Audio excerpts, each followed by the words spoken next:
Hey everybody, so today I got in the mail a new knife that I wanted to check out. It is the Kizer Begleiter. If I said that right, it's a German name, and my German is god-awful. So, for being German blood.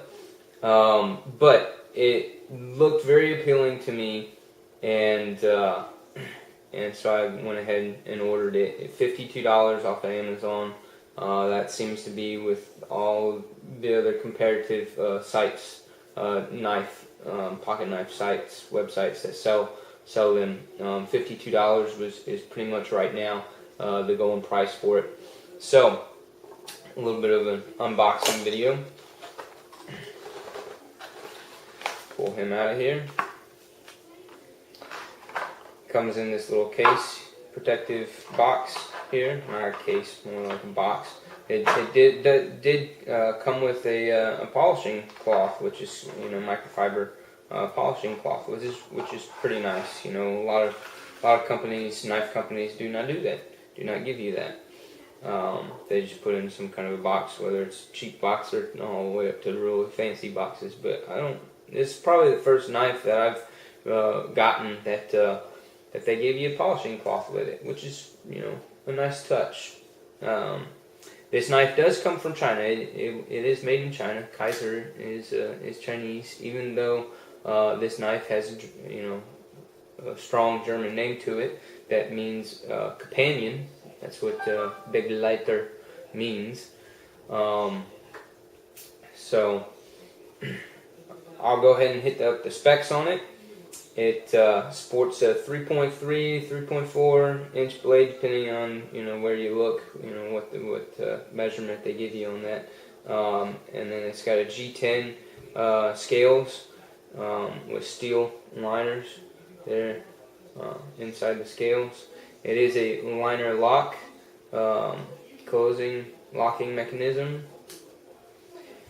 The pivot screw has a pretty dark blue collar on it, which is a nice accent touch right there.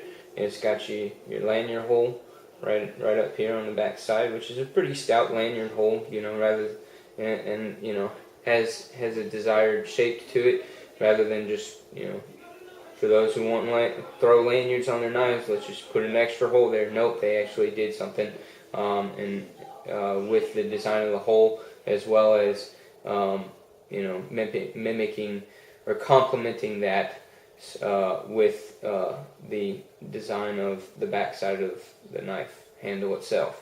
So locks up real nice, and as far as blade centering goes, couldn't ask for much more of a spot on, nicely centered blade. Definitely not going to ride the sides, with years and years and years of use. Very, very little wiggle. The tolerances are nice and tight, and which is impressive. Most people consider Chinese product, stuff that coming out of China to be cheap and not very well made, and not very well high end quality. But not so much in the folding knives world.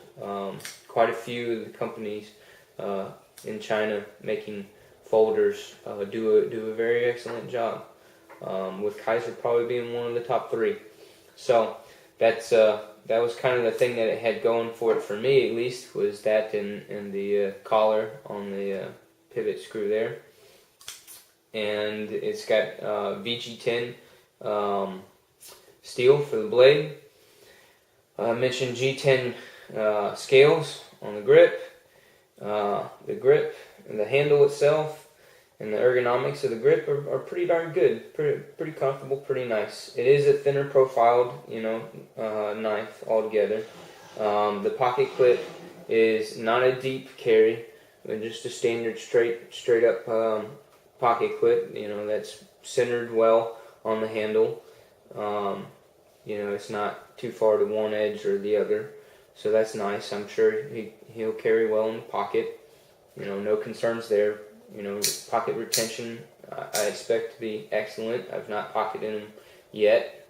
Don't know if I will, and I'll get to that. But they do machine out.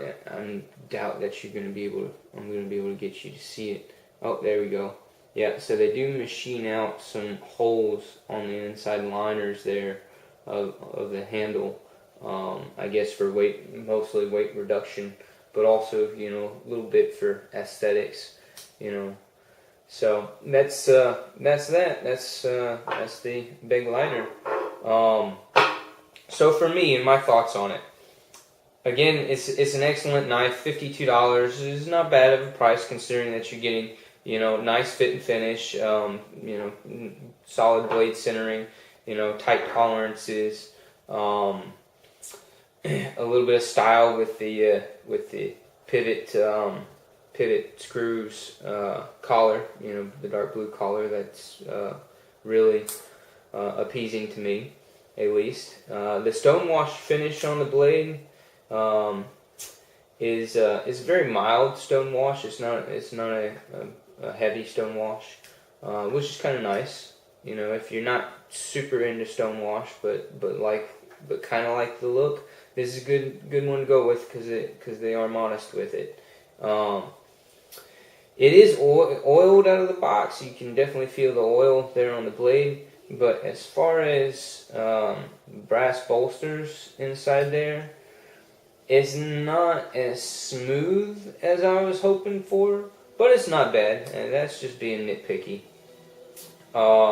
I would say in greatest comparison to other knives, a couple of other knives that I have, as far as size and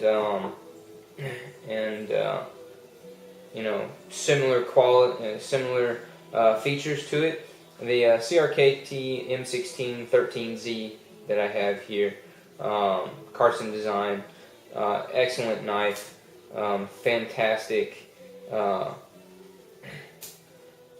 smooth operation. He's a flicker rather than, even though he does also have the thumb studs, so you can open them either way, which is kind of nice.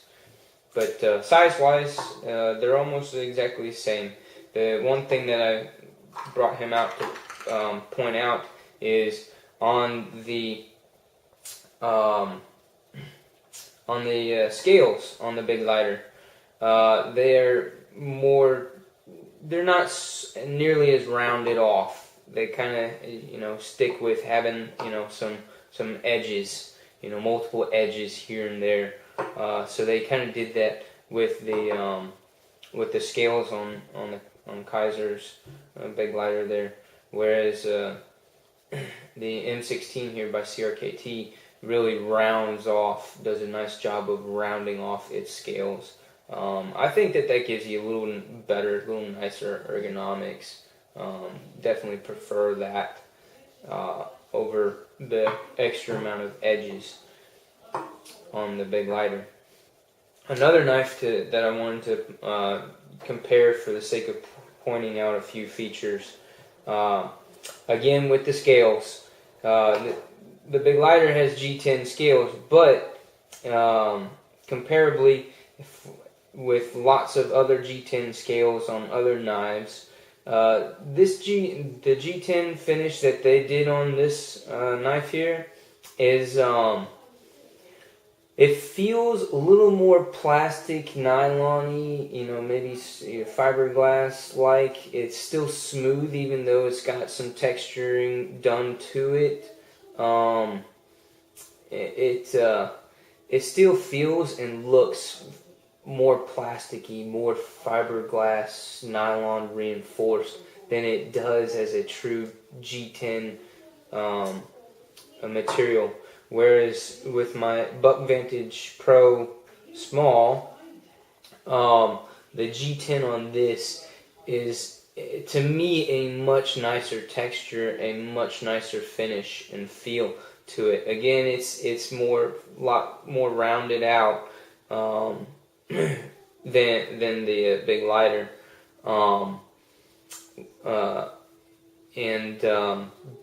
and the grooves that they put in it is what's providing the greater bit of texture. But overall, it's as I would want G10 to be, smooth but grippy. And this just feels smooth, and the grip that's there is there because of the indenting, stippling job that they do on it. Not so much the G10 material itself. It's more about the stippling that they did as far as what grip is there. Whereas with the Buck here, the G10 that they used definitely gives you that combination of smooth yet grippy, and that just feels more well balanced and higher quality G10 material to me. Granted, there is a definite $20+ price difference between these two knives, so that is one thing to keep in mind. Overall, when it's all said and done, after all the nitpicky and going through what my personal preferences are and what I was kind of looking for and possibly hoping to get out of this knife, it's just not quite there. What I love most about it is the blue collar, the stonewash blade being a mild stone wash, and it is a nice grind, a nice full grind on it, and no nonsense, fairly simplistic job, and the size of the handle is very nice. So that's what appeased me with it, pairing with a VG10 steel and having a German name that's fun to try to say in German, even though I'm terrible at it. I thought it would be a nice tool, a nice addition to my EDC rotation / collection, but it just didn't speak enough to me to want to keep it, with it being a $52 knife. If it was more around $30 to $35, I'd probably say yes and throw it into the rotation, and kind of serve more of the purpose of being a heavier user, like my CRKT M16 has been over many years. But he's just not quite there. He just doesn't quite do it for me. So with that said, he's going to get returned. Amazon Prime shipping is fantastic, even though I'm not always happy with Amazon, at least in the return aspect of the game. They do a really, they don't mind. They kind of somewhat understand and get it. If you don't like it, send it back. Without giving you too much hassle. So he's going to go back, and I'm going to continue on my search. So with that said, please let me know what you think. If you have any other suggestions, again, I'm looking for something under $50. A liner lock, so preferably liner lock. What I don't want is a back lock or frame lock. No back lock, no frame lock. So please don't suggest any of those. They're just not for me. Not my preference. I really like the idea of the G10 material. No plastic, nylon, fiberglass. I'm really looking for G10 and a good steel, not your beginner steel, a mid-class, mid-range steel would be nice. And if it has a colored collar on it, all the better. I like that touch. I'm kind of getting into that right now. So something similar to this and deep carry pocket clip would be nice. So suggestions definitely welcome. Please let me know what you think I should look at next as a possible replacement instead of this guy. Otherwise, if you like the Begleiter, I know quite a few people out there have it and enjoy it. that's fantastic. Love that you do. It's just, me being me, it's not my thing. Not quite, at least. Again, if it was much cheaper, I'd definitely keep them and use them. But he's just, for that price, for that $50 to $55 price, he's just not there for me. Just not there for me. But this is the Kizer Begleiter. Hope you liked the video. Like, subscribe to my channel, and give me all the comments and feedback that you can throw at me. Always look forward to that. Thanks a lot for watching. Till next time.